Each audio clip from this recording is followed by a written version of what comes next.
name is Maya Miller, and for my English A1 project, I will be doing it on Bruce Lee.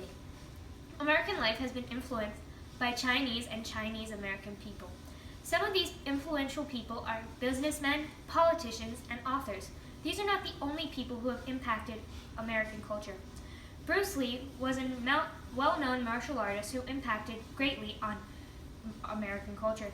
He was an amazing, talented man who became one of the most well-known Chinese Americans of all time. Who was Bruce Lee? Bruce Lee was the king of martial arts. He was an amazing actor.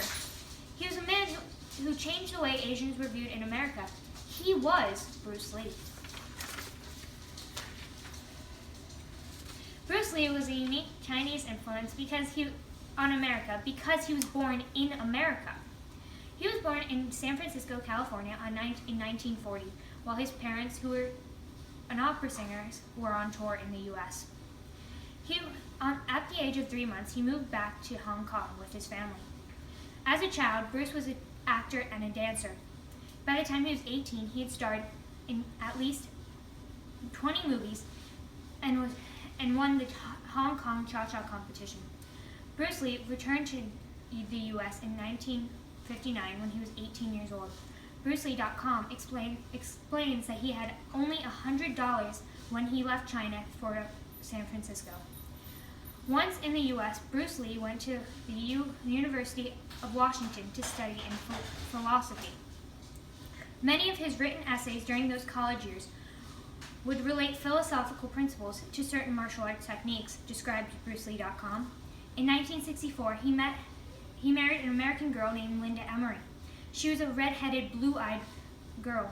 During that time, it was very uncommon for a Chinese American and an American girl to get married. Within the next few years, they had 2 children. When Bruce Lee was in college, he would teach private lessons to support himself financially. He opened his first school in Seattle, where he taught the Kung Fu style of Wing Chun. He moved to California in 1964 and opened another martial arts school. Bruce hoped that the school would further his martial arts career. Lee was said to have deeply loved being an instructor and treated his students like a plan, says Biography.com. Bruce created his own style of martial arts. He combined multiple styles of martial arts and used his own philosophical knowledge to create the style known as Jeet Kune Do. This form of martial arts allows people to defend themselves in quick reaction time and is known to around the world. WorldJTKD.com says that Jeet Kune Do involves styles including American boxing, Wing Chun, and French boxing. Eudaimonia said, Lee once said, "We learn through the things we love." For him, that love was martial arts. He researched, studied, and developed his passion constantly. He believed that you could advance yourself in both physically and mentally through something you love, and this is one of the reasons why he is an inspiration to us every day.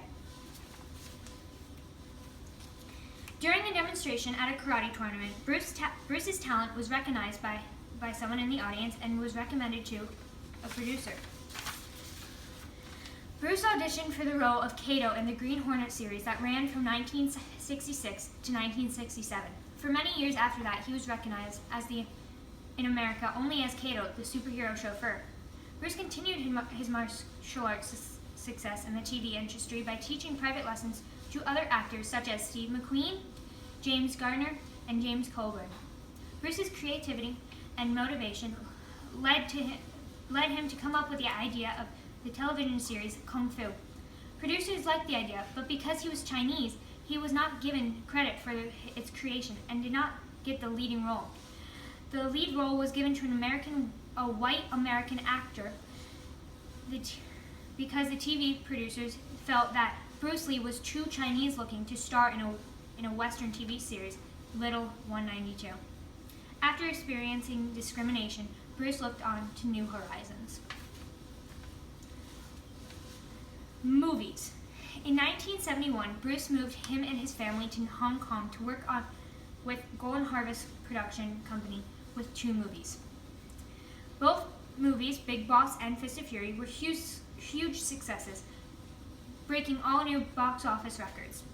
Bruce Lee's success continued when he started his own production company with a friend called Concord Productions. The company wrote his third movie, Return of the Dragon. He acted, wrote, and produced it. Along with his other two movies, this movie broke box office records and gained Hollywood's attention. The Lee's fourth movie, Enter the Dragon, was the first joint Hollywood and China production. The movie was Bruce Lee's biggest movie yet. It cost under $1 million to make, yet made over $300 million profit. Enter the Dragon goes on to outgross all other movies in that year except The Exorcist, says Little on page 185. According to Britannica, his movies gained a large following after Enter the Dragon was released.